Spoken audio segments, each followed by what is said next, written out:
2026 नंतर एक मोठा प्रश्न सगळ्याच्या मनात आहे. इलेक्ट्रॉनिक्स सेक्टर खरंच इंडियाचं फ्युचर आहे का?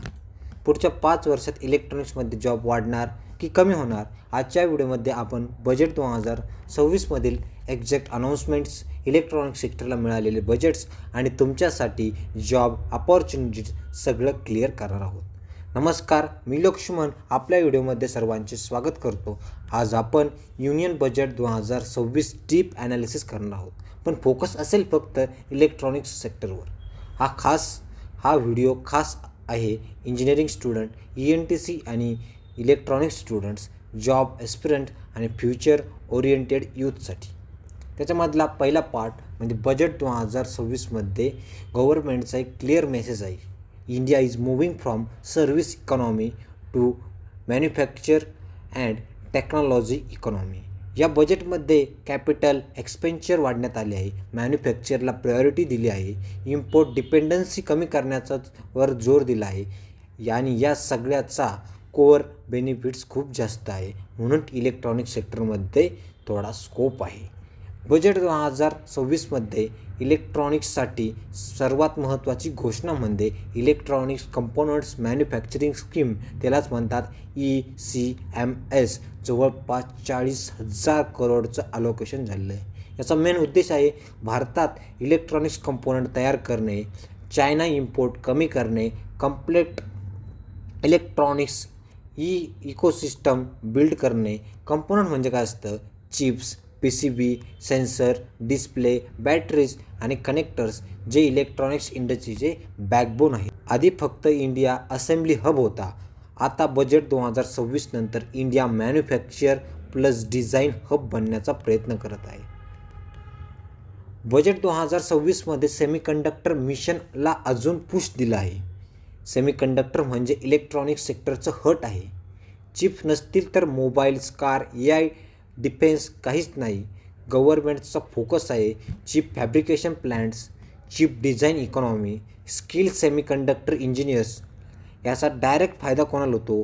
तो होतो इलेक्ट्रॉनिक्स इंजिनियरला, VSLI एम्बेडेड स्टुडंटला, कोर इलेक्ट्रॉनिक्स गॅजेट्सला. इलेक्ट्रॉनिक्स सेक्टरची ग्रोथ पुढल्या 5 वर्षात इलेक्ट्रॉनिक्स सेक्टरमध्ये किती ग्रोथ होऊ शकते, कोणाला ग्रोथचा फायदा होऊ शकतो, या सगळ्यात महत्त्वाचा पार्ट आहे. तो कोणाला फायदा होईल? इलेक्ट्रॉनिक्सचे प्रोडक्शन प्रचंड वाढणार आहेत. Mobiles, EV electronics, defence electronics, medical electronics, या सर्व गोष्टींचं खूप वाढणार आहे. एक्सपोर्ट्स वाढणार, ग्लोबल कंपनीज इंडियाकडे शिफ्ट होणार. गव्हर्नमेंटचा लाँग टर्म टार्गेट आहे इंडियाला ग्लोबल इलेक्ट्रॉनिक्स मॅन्युफॅक्चरिंग हब बनवणे. हा भाग स्टुडंटसाठी सगळ्यात महत्त्वाचा की मॅन्युफॅक्चरिंग जॉब्स येणार. त्याच्यामध्ये production engineers, quality control engineer, maintenance and testing roles. Core technical जॉब्समध्ये embedded system engineer, PCB design engineer, semiconductor and VSLI engineer. R&D जॉब्समध्ये product design, hardware testing, innovation and prototyping. Support आणि allied जॉब्समध्ये supply chain management, logistic, export, technical sales and service. याचा सगळ्याचा conclusion आहे, पुढील 5 वर्षात electronic सेक्टरमध्ये job तर कमी होणार नाहीत, उलट जॉब्स आणि स्किल ओरिएंटेड मुलांना जॉब खूप जास्त वाढणार आहे. याच्यामध्ये शेवटचा पार्ट म्हणजे बजेट आला म्हणजे जॉब आपोआप मिळत नाही. स्टुडंटनी केलं पाहिजे, काही अभ्यास केला पाहिजे. त्याच्यामध्ये कोर इलेक्ट्रॉनिक्स स्ट्रॉंग करा.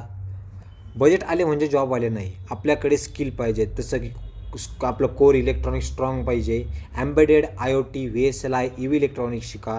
प्रॅक्टिकल प्रोजेक्ट करा. मॅन्युफॅक्चर प्लस सॉफ्टवेअर इंटिग्रेशन समजा.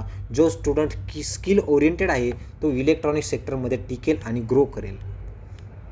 बजेट 2026मध्ये इलेक्ट्रॉनिक्स सेक्टरला strong financial support, long term vision, manufacturing plus semiconductor push मिळालेला आहे.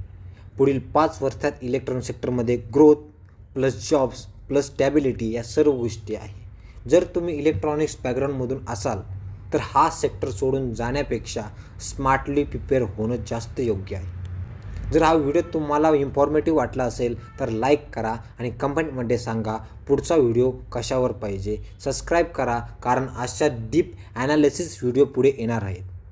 धन्यवाद.